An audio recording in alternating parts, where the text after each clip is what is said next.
Camarilla, the Sabbat, and the Anarchs all have a role to play. They are major factions within the vampire universe, and they all seek to accomplish different things. Today's video is going to be an overview of the Sabbat, the Camarilla, as well as the Anarchs. I'm going to tell you high level what each of them are about, a little bit of history and how they fit into the picture. We'll do some deep dives on these later.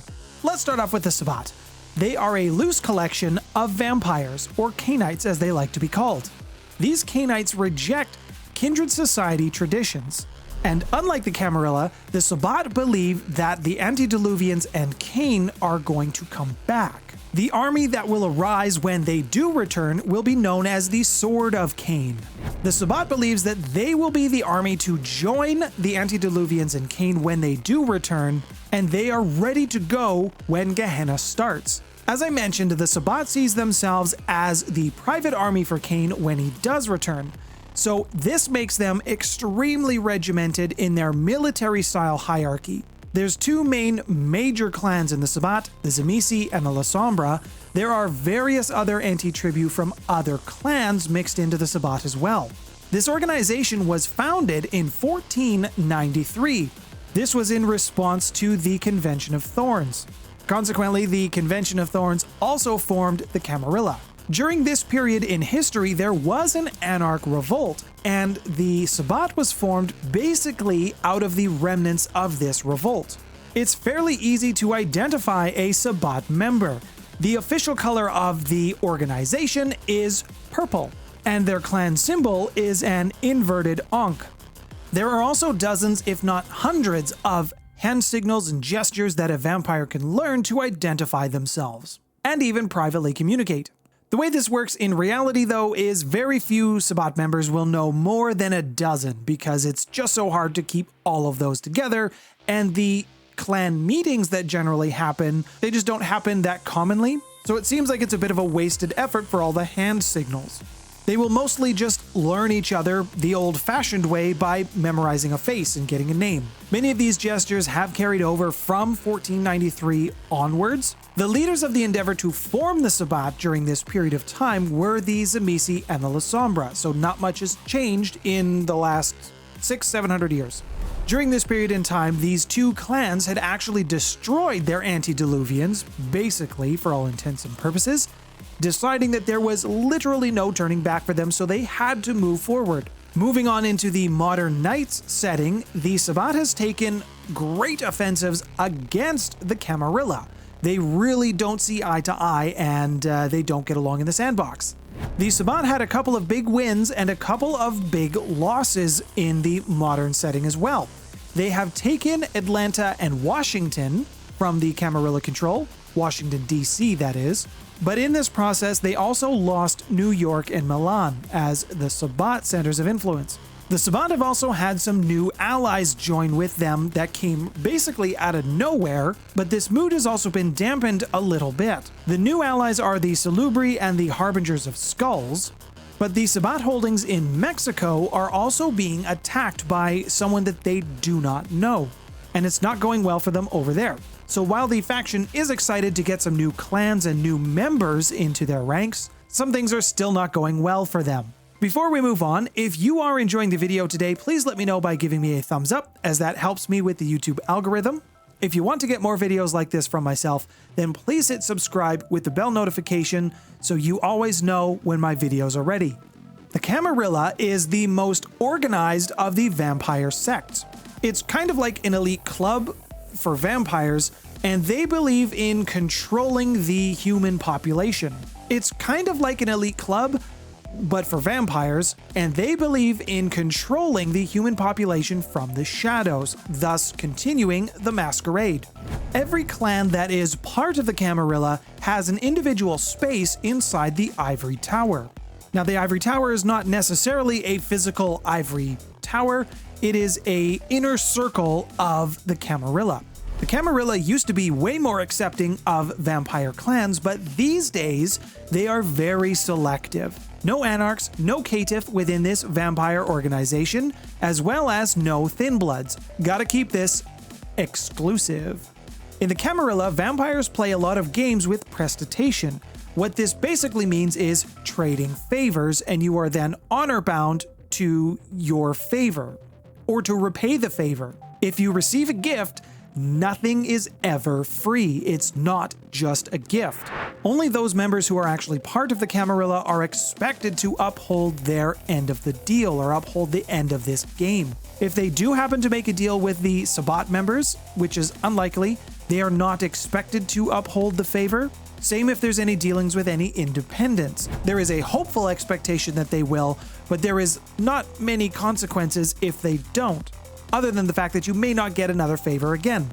This creates a very tangled web of social deceit or social games, favors. The Camarilla is a difficult place to be, and many of the older leadership in the vampire clans that are in the Camarilla, they involve younger vampires as early as they can. Gotta get them all caught up in that web. The Camarilla was founded out of a need for protection. The threat of Inquisition in Europe, as well as an anarch revolt, the elders of the various clans needed to come together and form some kind of alliance. This was threatening vampire way of life in Europe at the time. Meetings for alliances had attempted to be held in the past, but only until the threat of destruction were any conversations taken seriously. The first meeting between clan elders to discuss forming some kind of alliance did not happen until 1394. It took nearly 100 years to form the Camarilla. Part of why this took so long to form was because of how the clans were going to maintain order within this alliance.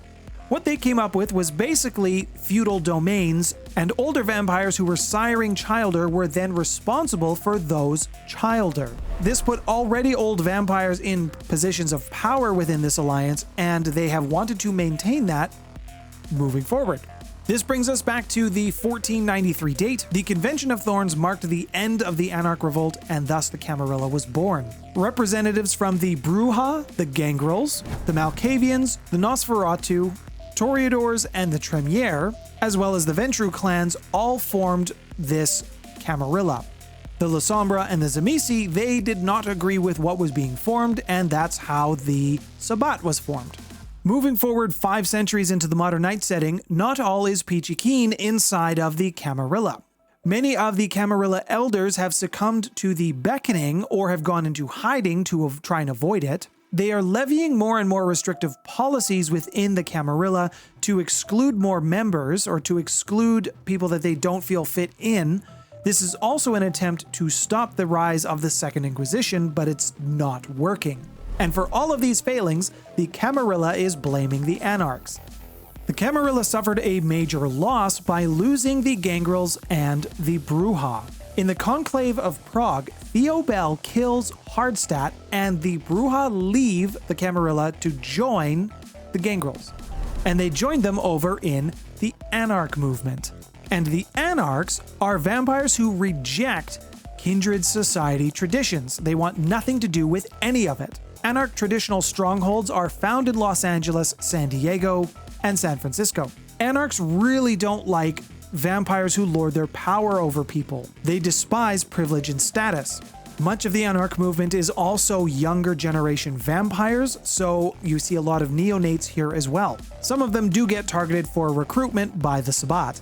Now, the Anarchs are not all chaos and destruction. They do uphold the tradition of the Masquerade as well as several others, but they do not like the other vampires who try to enforce these.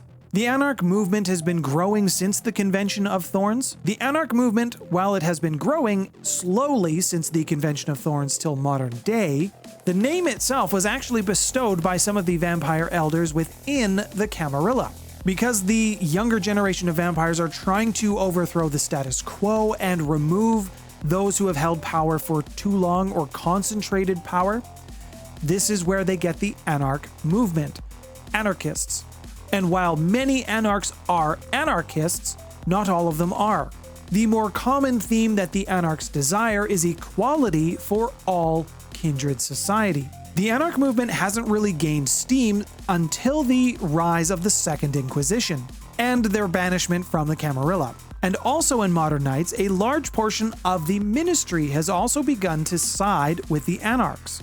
To call the Anarchs a sect is a little generous. They operate mostly on the fringes of kindred society. But as they've grown and gained new members, they are beginning to form their own traditions, have their own power struggles, claim their own territories, that's a big one, and they are starting to develop the trappings of a full-blown sect. And the Anarch movement is still trying to represent all of the unrepresented clans or underrepresented clans or bloodlines within their own movement. And as the Camarilla is becoming more and more exclusive, this is becoming more and more appealing to more and more vampires. If you would like to learn a little bit more about the vampire clans, then check out the playlist on the screen now. Thank you to my brand new patron for supporting me and the channel, Alex. This means the world to me. My name's Nathaniel. This has been the Maple Table. Thanks for stopping by, everyone.